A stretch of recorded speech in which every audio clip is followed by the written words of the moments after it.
Thanks again to the Sustainable Production Forum. This is my 9th edition, first few in Vancouver. And I just want to congratulate Melanie and the team and Zena for having this incredible idea of not just in Toronto or Vancouver, but all over the world now, bringing the message of sustainability to sets. It's fantastic. So, 5:27. This is daunting, by the way, having Christine St. Clair staring at me while I'm up here, so I'll do my best. And hopefully this won't be too much of Groundhog Day with a similar kind of presentation that I did the last time I was here, but thankfully we've made some progress and we have a working machine. So with that, I'm waiting, and thank you. Next slide, please. So this is what we're talking about. This is a generator, but it equally could be a transport truck or a tractor or any of the vehicles that are still diesel that are on set. We've got a problem. We've got to do something about it.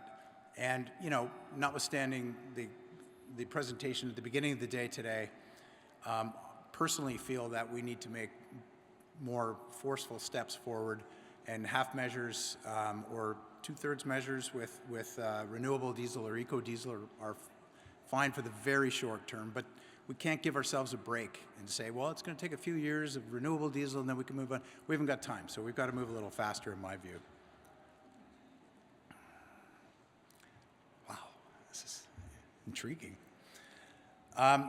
This figure, it's a kind of a random figure. It came from the Sustainable Entertainment Alliance in the US, this 700,000 metric tons CO2 equivalent.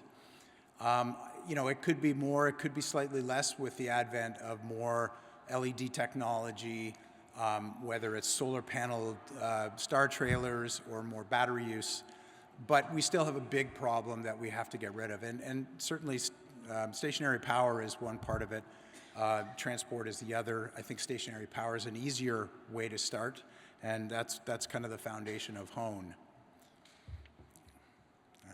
Pregnant pause. I used to work at William F. White. This is a production that was shooting in Vancouver.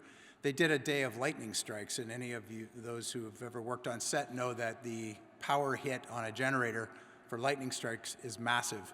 So I think that day they had about 20 1,200 amp diesel generators running all day for that spark that they needed for lightning strikes. Unsustainable in so many different ways, but hopefully in the very near future we won't see this kind of a thing again, whether it's tie-ins, whether it's zero emission technology for power provision, which is what we are talking about. And the market has, I'm going to skip by this one, but there are market signals out there, whether it's Netflix, Disney. Hollywood has basically told us that they want us to change the way we conduct ourselves on production. Often they are putting some funds forward to contribute to those measures to reduce the carbon impact, but not always. So it's really coming down to the ingenuity of the crews working, of some of the providers that have got information out there, or they've got products, whether it's batteries, whether it's some of the other stuff that I've mentioned. Personally, I've used to work at a equipment provider. I've seen lots of stuff. Ultimately, about 13 years ago, I started investigating hydrogen because I think as the most abundant compound in the universe, there is access to it. It hasn't been as easy as you might think, given that its abundance, but we have finally been able to materialize it, get a generator on the road.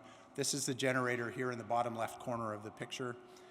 It's a rough equivalent of a 1,400 amp diesel generator, but with zero emissions. So it has the power, the punch that a diesel Jenny would have without any CO2 emissions. It is the one and only at this point in our fleet. We're building out, but as you can see, it has functions beyond providing power on set. Here it's charging a vehicle. We think that electric vehicle charging will probably become a big capacity for our generators ultimately. It's powered with a trailer that you can see in behind. I won't go back because my time is ticking away. But it is powered by green hydrogen.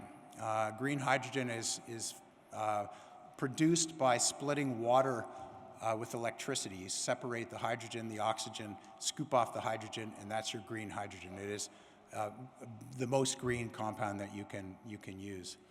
I'm happy also just to talk further about this with anybody who wants to at the end of it, but I'm down to 20, so I got to move. It's a drop and swap. So when the telematics will tell us when a trailer full of hydrogen is depleting, we show up on set with a full one, do a quick swap without production downtime, and away we go.